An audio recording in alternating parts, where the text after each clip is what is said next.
جی بالکل، ہم دیکھ رہے ہیں کہ ملک میں انٹرنیٹ سروس بحال ہونا شروع ہو گئی ہے، مگر ابھی تک بھی مکمل بحال نہیں ہوئی ہے۔ خاصی ہیوی لاسز ہوئے ہیں، یہ کہا جا رہا ہے کہ تقریباً 40 سے 50 لاکھ ڈالر کا جو ہے وہ نقصان ہوا ہے پچھلے 2-3 دن جو انٹرنیٹ کی سروس بند رہی ہے۔ اس وقت ہمارے ساتھ جو ہے چیئرمین پاشا جو ہے وہ موجود ہیں، محمد زہیب صاحب، ان سے پوچھیں گے سر کتنا نقصان ہوا ہے، اگلا لائحہ عمل آپ لوگوں کا کیا ہے، کیا طریقہ کار اختیار کرنا چاہیے؟ جی السلام علیکم۔ دیکھیں سب سے بڑی چیز یہ کہ پاکستان کے اندر جو ہے وہ ورک فرام ہوم کا کانسیپٹ نہیں تھا، کووڈ میں وہ آیا۔ اس طریقے سے بہت ساری ہماری آئی ٹی کمپنیز نے انویسٹمنٹ کی اور 3G 4G جو وائی فائی کے راؤٹرز کے ڈیوائسز ہیں وہ کمپنیز کو دے دی، ظاہر ہے فری لانسرز نے بھی لے لی۔ اب جب یہ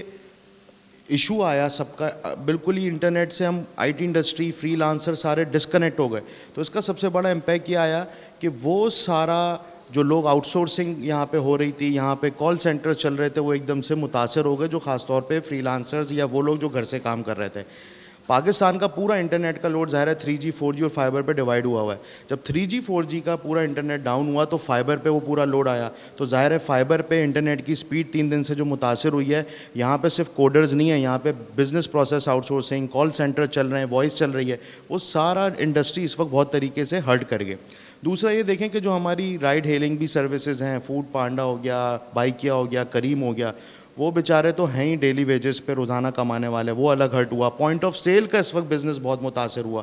اور دیکھیں اس وقت جو سب سے بڑا ہمارا نقصان ہوا ہے وہ ہے برانڈ کا ہوا ہے۔ 2-3 انٹرنیشنل پلیٹ فارم پہ جب یہ میسج ہم انٹرنیشنل بائر کو یہ بتائیں گے کہ پاکستان میں انٹرنیٹ انٹرپٹ ہو گئی ہے، تو پھر ظاہر ہے اس میں تو ان کا ٹرسٹ، ایک بڑا مس ٹرسٹ جو ہے وہ کریٹ ہو گیا، جس کی وجہ سے ہمارا جو برانڈ ہے، ایک کلچر ہم نے 3 سال میں پاشا نے PSEB کے ساتھ مل کے اتنے ملکوں میں گئے، سعودی عرب، USA، کینیڈا، UK، اس میں اب آؤٹ سورسنگ پاکستان کے اندر بڑی تیزی سے چل رہی ہے۔ Pakistan as a take destination Pakistan ابھر کے آ رہا ہے۔ انٹرنیٹ تو لائف لائن ہے ہماری آئی ٹی انڈسٹری کی، فری لانسرز کی، اگر وہ بند ہوگا تو ایسے نہیں ہو سکتا۔ سو آئی تھنک سب سے پہلے تو ظاہر ہے نیشنل انٹرسٹ پہ کوئی کمپرومائز نہیں ہے، بٹ ان پیرالل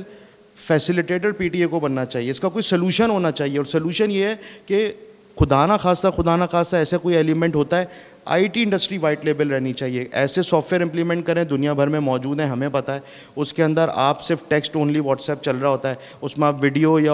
یا کسی امیجز شیئر نہیں کر سکتے۔ اس قسم کی چیزیں امپلیمنٹ کریں، آئی ٹی ڈیوائسز کو وائٹ لسٹ کریں،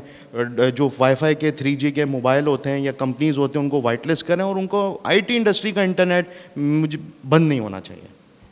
آپ کا یہاں آپ نے سنا کہ ان کا یہی کہنا ہے کہ کچھ سافٹ ویئر ایسے آ گئے ہیں جس سے یہ کام اگر گورنمنٹ چاہتی بھی ہے کہ یہ چیزیں نہ چلیں تو وہ نہیں چلیں گی، صرف مگر انڈسٹری جو ہے اس سے چلتی رہے گی۔ اس طرح کا کوئی طریقہ کار اختیار اگر مستقبل میں کرنا ہے تو وہ کرے، مگر ان کی مین ڈیمانڈ یہی ہے کہ بچا جائے اس سے، کیونکہ ہیوی لاسز ہوتے ہیں، جس طرح بتایا گیا کہ 40 سے 50 لاکھ ڈالر کا نقصان ہوا ہے انٹرنیٹ سروس بند ہونے سے۔